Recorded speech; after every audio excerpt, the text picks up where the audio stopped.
Okay, it would appear I've chosen to film this video at the exact time we're about to have a massive storm outside there. So if you can hear thunder, I apologise, but we'll try and get through the video. We'll try and get through. Right. Pick. Okay, so today we're going to talk about something that I've mentioned quite a bit in my previous videos, and it's probably slightly controversial as well. So if you've seen any of my guitar tutorial videos that I've done in the past, you will know that when I'm mentioning strumming patterns, that I say not to worry about the strumming pattern at all, and I keep getting asked constantly about this. So in this video, I'm going to get into why I say that and why I think it's best not to worry about strumming patterns. So yeah, let's get into the video.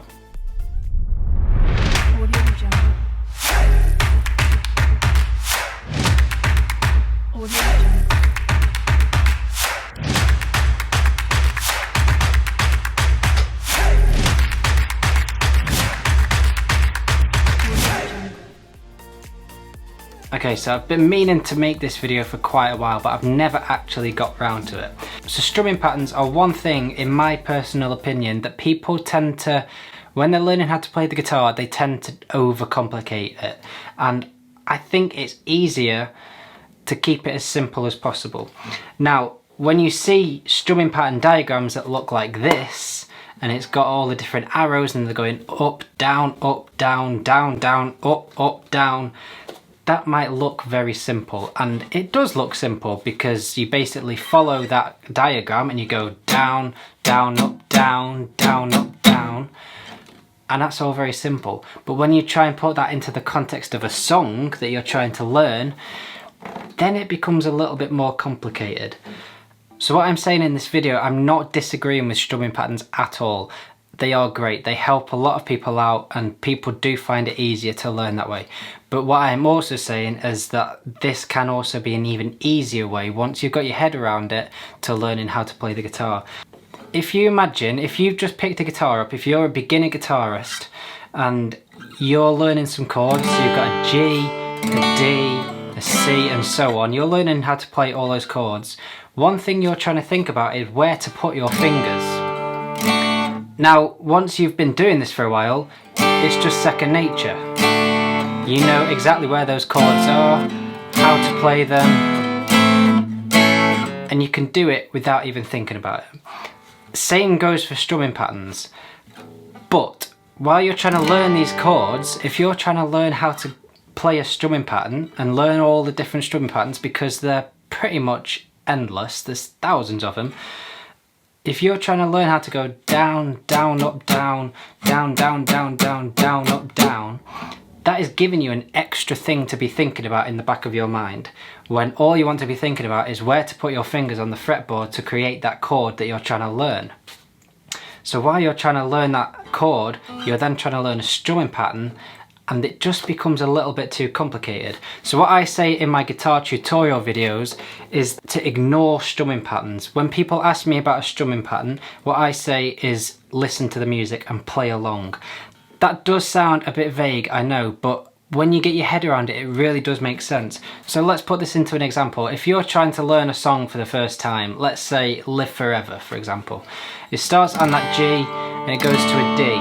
If you've got a strumming pattern diagram that looks like something like this, I'm not saying that this is the exact one for the song, if you've got something that looks like that and you're trying to follow the chords and follow that strumming pattern and fit in all those strums in the correct order before you have to change a chord,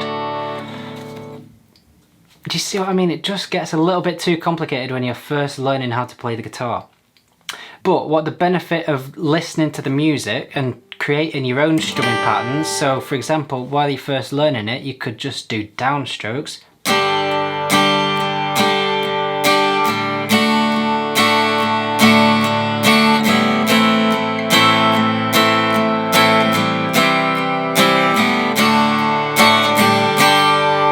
So that's all downstrokes. That is the only strumming pattern you need to learn when you're first learning how to play the guitar. And one thing that you're doing whilst doing that is you're listening to the music. So if you're playing along to the track, I don't really wanna know, you're following the rhythm of the track. Whereas if you're following a strumming pattern diagram, you're following that and you're not following the music. So while you're learning it yourself, you're developing your ear and you're actually listening to the music more closely, which means that while by doing that, you are making it easier to progress even further. So once you've learned all your down strums, you can add an upstroke in where you're changing chord, for example.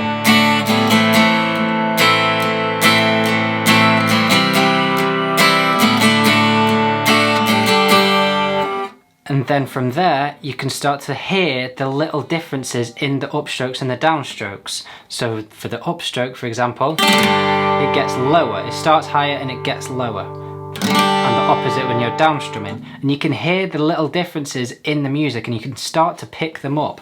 And then from there, you can start to make your own strumming pattern and try and follow along even closer to the music.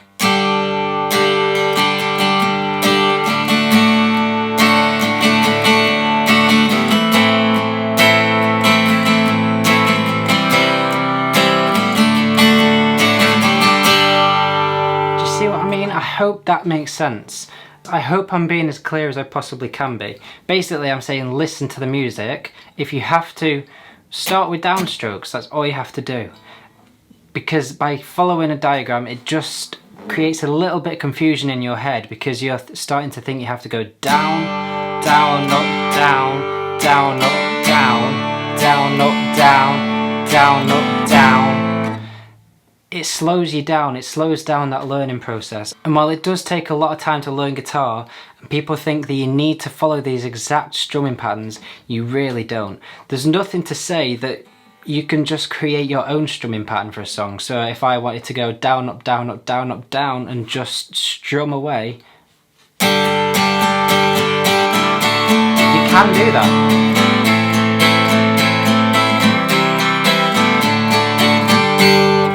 The main thing that you need to be doing is developing your ear and learning the feel of the song, learning the rhythm, and how you do that is by listening to it and playing along as much as you possibly can. And that is for me, honestly, when people ask me about strumming patterns, that is the one thing I say. I say, don't worry about the strumming pattern, just listen to the music, play what sounds right to you.